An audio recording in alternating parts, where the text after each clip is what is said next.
Éternel est son amour, que le dise la maison d'Israël. Éternel est son amour. Alléluia, Alléluia, Alléluia. Alléluia, Alléluia, Alléluia. Jésus proclamait l'évangile du royaume et guérissait toute maladie dans le peuple. Alléluia, Alléluia, Alléluia. Alléluia, Alléluia, Alléluia.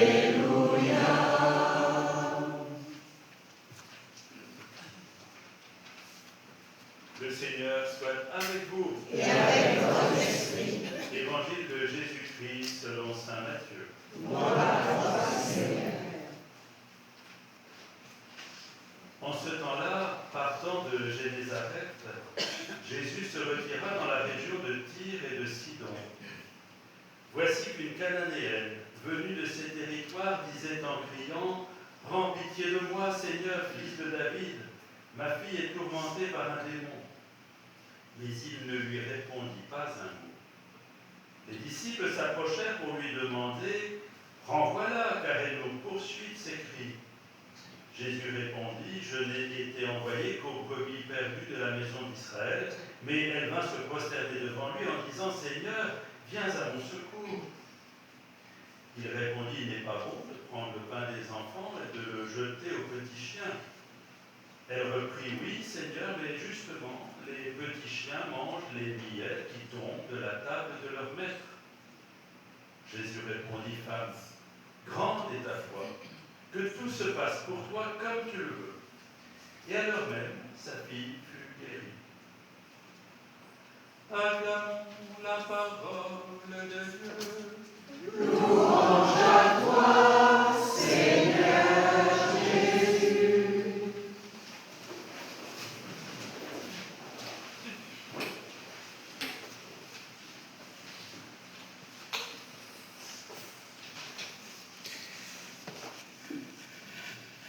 Dans la spiritualité ignatienne, Saint Ignace, jésuite, on a l'habitude de regarder les personnages qui sont dans la scène.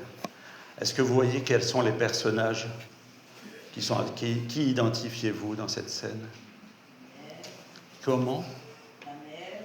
Oui, la mère, les apôtres et Jésus. Et vous, il ne vous manque pas quelqu'un? La fille malade, oui, effectivement, elle n'est pas présente, mais elle est là dans le cœur. Moi, je vois encore quelqu'un qui manque, ou quelques-uns. La foule. Et qui fait partie de la foule? Ben nous, on est dedans, hein.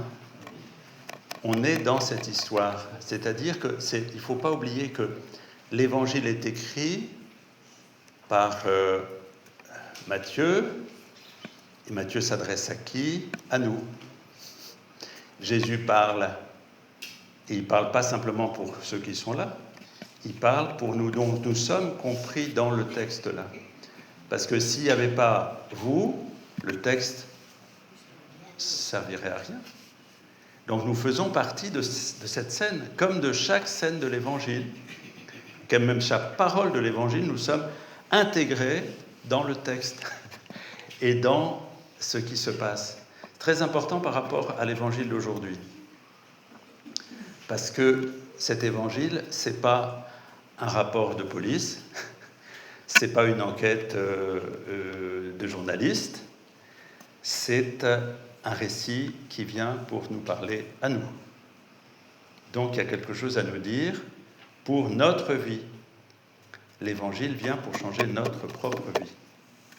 Alors que se passe-t-il? Alors il y a une Cananéenne, ce n'est pas simplement une étrangère, une Cananéenne. Les Cananéens, c'était un peuple détesté des Juifs. Ça remontait au début de l'arrivée des Hébreux dans dans leur pays, ce qui viendra leur pays. Donc ils ont écrasé les Cananéens. Et il y a une haine ancestrale. Et ça continue.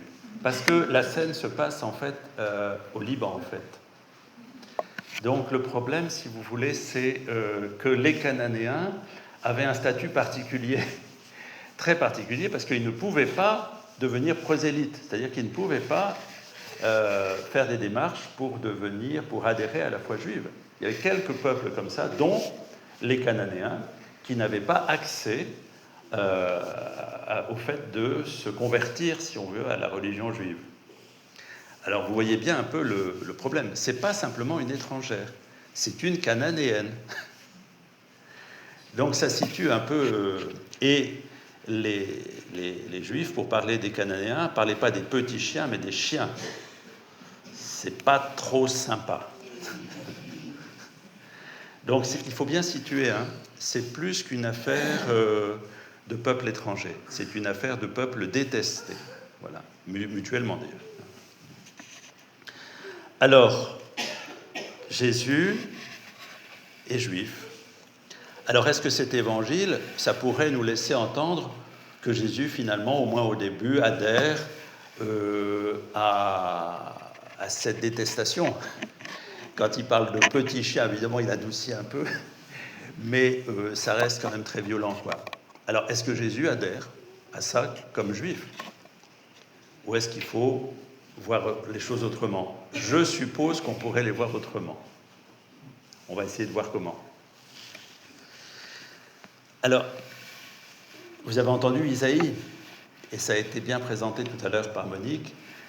Isaïe annonce déjà que ça va s'ouvrir à tous les peuples, mais d'une certaine manière. C'est le peuple juif qui va retrouver la foi profonde, qui va se réunifier dans la lumière et qui va attirer tous les peuples à lui pour les faire accéder tous les peuples à la lumière présentée par Dieu. Donc voilà la perspective universaliste qui est déjà chez Isaïe. Mais ça veut dire, on devient vraiment ce qu'on a à être, et donc les autres vont venir forcément à la lumière et on va s'ouvrir à tous les peuples. Il semble que Jésus a commencé dans cette perspective. C'est-à-dire qu'il a commencé en disant « Je vais annoncer la bonne nouvelle à mon peuple, ils vont se convertir, et de là, ce peuple va annoncer la bonne nouvelle à travers le monde entier. » Ce n'est pas tout à fait ce qui s'est passé, vous avez remarqué. C'est-à-dire qu'il y aura, bien sûr, l'ensemble des apôtres sont des Juifs. Mais tous ceux qui auraient dû être les chefs du peuple et qui entraînaient tout le peuple se sont complètement bloqués et ont résisté de manière tellement terrible que ça aboutit à la mort du Christ. Donc on voit au fur et à mesure de l'avancée dans l'Évangile que le blocage s'installe de plus en plus, jusqu'à ce que l'on sait. Jésus, donc, va se rendre compte, petit à petit, que le plan d'amour de Dieu, de son Père, qu'il partage, doit se réaliser autrement. Et ça va être progressif. On pourrait penser que Jésus est un robot qui arrive avec un plan prédéterminé, que tout va se dérouler progressivement, qu'il n'a qu'à faire et puis que ça avance. Je crois que ce n'est pas respectueux de l'humanité du Christ. Jésus n'est pas né et n'a pas commencé, dès ses premières paroles, à réciter toute la Torah. Il a appris à dire « papa, maman, j'ai soif, j'ai faim, ceci, cela ». Jésus, il y a des évangiles apocryphes qui présentent Jésus comme un petit génie qui fait des miracles à longueur de temps, même dans la cour de récréation, ceci, cela. Ça ne respecte absolument pas l'incarnation. Jésus va accueillir les événements et progressivement monter en conscience et en puissance dans sa mission de salut. Ça peut nous déranger, parce qu'on pourrait penser que Jésus a un super ordinateur dans la tête et qui sait tout à l'avance. Ça n'est pas respectueux du Christ. Le Christ a voulu épouser notre condition, et je ne sais pas si vous savez déjà la veille ce qui va se passer le lendemain. Si vous savez, je me méfie. Jésus avance et Jésus va rencontrer cette femme et ça va être pour Jésus une expérience extraordinaire. Parce que tout d'un coup, il se rend compte que les païens peuvent accéder direct à l'amour de Dieu et s'y ouvrir. Et il n'y a pas besoin de passer par la circoncision, par les pratiques, par tout ça. Immédiatement, la porte s'ouvre. Heureusement pour nous. Vous voyez, c'est ça le grand moment de la Cananéenne qui va être pour Jésus parole de son Père. La Cananéenne, cette femme d'un peuple détesté, va devenir bonne nouvelle pour Jésus. C'est inouï. La Cananéenne ouvre la porte à Jésus sur sa vocation la plus profonde, qui est d'ouvrir à tous les peuples d'emblée. Qu'est-ce qui est demandé? La foi. Qu'est-ce qui est demandé? De s'ouvrir à cet amour.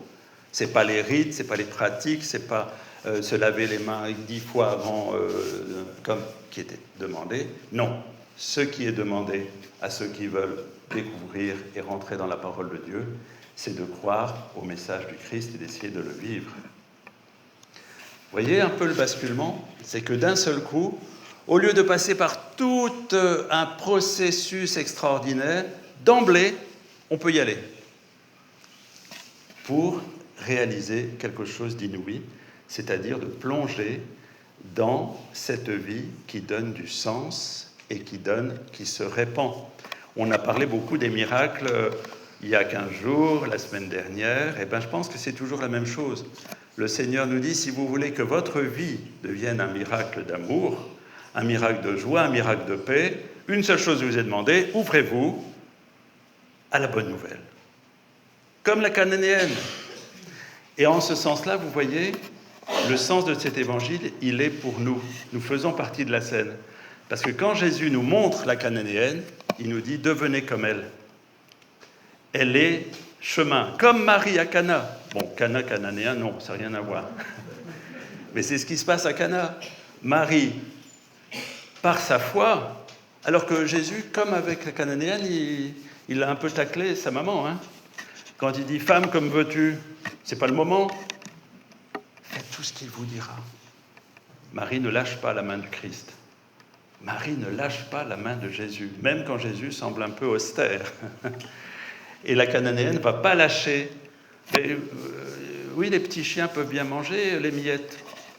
Vous voyez, cette foi qui dure, cette foi qui se maintient, cette foi, c'est ça que Jésus nous demande d'avoir. Une foi qui se purifie de plus en plus et qui devient ouverture au miracle que Dieu peut faire dans notre vie. Le Seigneur nous appelle aujourd'hui à rentrer dans ce genre de foi-là. Et ce qui est décisif dans cet évangile, c'est que cette femme, quoi qu'il arrive, maintient sa foi. Non, Seigneur, tu ne me feras pas lâcher. Je veux que tu m'écoutes. J'ai besoin de toi. Et vous voyez, elle va prendre tous les moyens. Hein. Elle commence par dire Jésus, fils de David. Elle prend le vocable des Juifs. Comme ça ne marche pas, elle dit Seigneur. C'est ce que disaient les païens.